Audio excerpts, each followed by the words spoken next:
Kislev! We have traveled far and fought hard, but at last we have arrived in Khorne's bloody realm.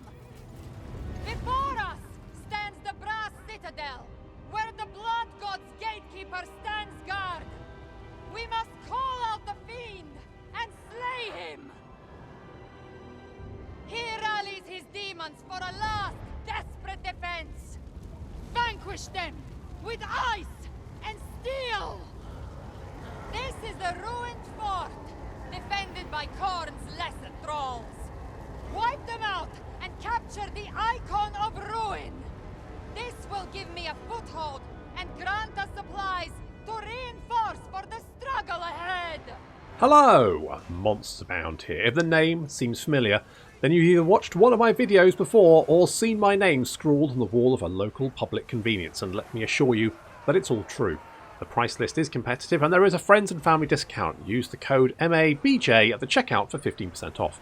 Anyway, that's not why you're here, because Creative Assembly kindly asked me to attend an online event, thanks COVID, to take a first look at the battles in Total War Warhammer 3. I won't lie, this is the reason I started making videos. Some people do it for the money, others the power, even others the men, but I do it for the early access to Warhammer 3 and the money, power and men. Although it does mean the morning bathroom queue is excessively long. The Total War hunks spend an inordinate amount of time shaving every inch of... But that's my own problem, that's by the by. The important thing is that I got to play Total War Warhammer 3, which is the entire reason I started doing this in the first place.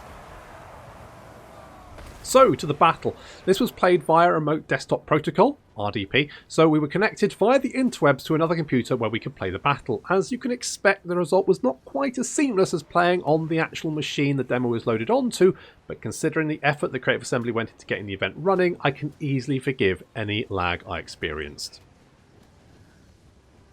The battle was a new type called Survival, where we got to play the forces of Kislev against the hordes of Khorne.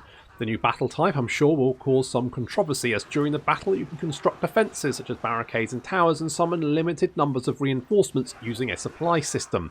There are 3 locations within the map you must capture, one after the other in a linear fashion. Once you capture one, you can build up defences and recruit reinforcements from that location. The battlefield looks amazing. I mean, everything looks amazing, but the battlefield, roiling, burning skies and river of blood spewing from giant skulls. The actual battle is hectic and very engaging. You always have something to do or prepare for during the battle. It's a real spectacle. All of the units look great, as well as you'd expect. Warhammer 3 feels like it's going to be a giant step up from Warhammer 2, in the same way that 2 was a step up from 1. The battle is part of the campaign, which sounds like will feature all 6 factions venturing to the realms of chaos to defeat their foes, although I imagine Khorne won't pop over to the Brass Citadel to rough up his own forces, but then I wouldn't put it past him. So I expect 4 of these survival battles with, according to developers, unique maps. As the battle starts, you must fight your way through a small force of enemies and make your way towards the capture point. Once you've secured the capture point, you must weather waves of enemies who attack from all directions. Defeating enemies and holding the capture points gives you more supplies, which could be spent on further defences, reinforcements, upgrading your units with bronze, silver, gold weapons, and armour and ranged attacks.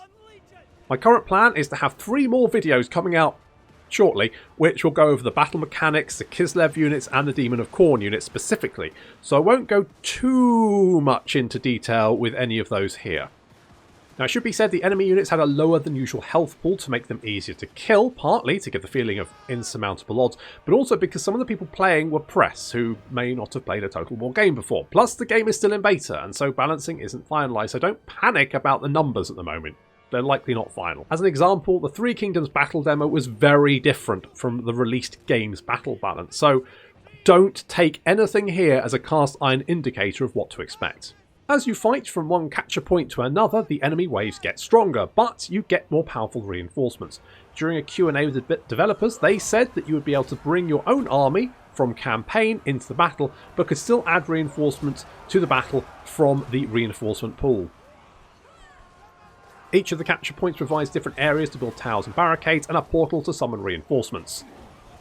Once you've fought to the final capture point and weathered the enemy assault, the final boss spawns. In this case, a named Bloodthirster with a massive health pool.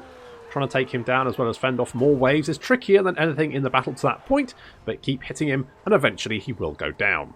First off, I'd like to say I love Total War anyway, but being able to get hands-on with Warhammer 3 this early was a dream come true, and I loved every second I was playing it. These events are always way too short, but I could have played for days. The battle was a huge amount of fun, and I really like the format of the survival battle. I've recently played both the Vortex Campaign Final Battle and the Vampire Coast Final Battle.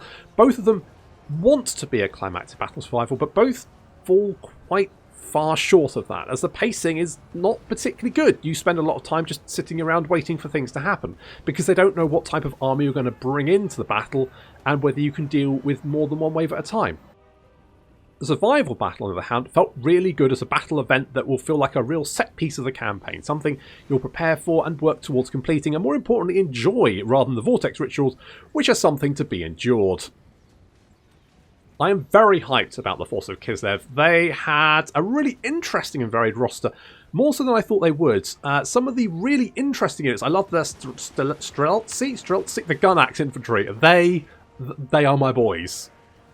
Katarine seemed quite potent, and I do love me a Caster Lord, the Law of Ice. Felt really good, and her final spell was incredibly powerful, her most powerful spell. But it was likely due to the lower health pool of the enemies. I managed to wipe out an entire wave with her at one point solo. I found that the barricades, apart from the one area that I used them at, were fairly useless and I relied mostly on towers and buffing my units, especially my missile units, to a higher degree.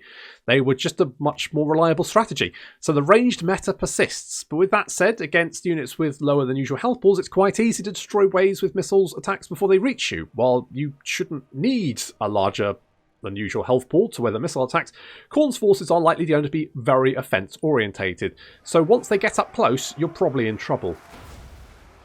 With that said, some people at the event had great success with barricades, obviously a personal preference.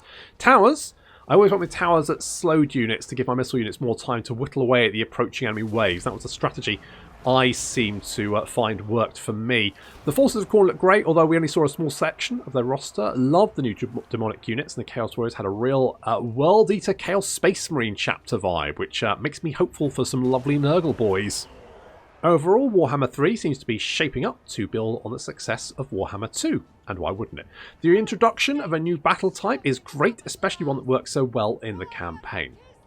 I'll have more videos coming out about the survival battle mechanics and the rosters, as far as we know, of the two factions in the battle. Plus, of course, more Warhammer 3 coverage as soon as it's available.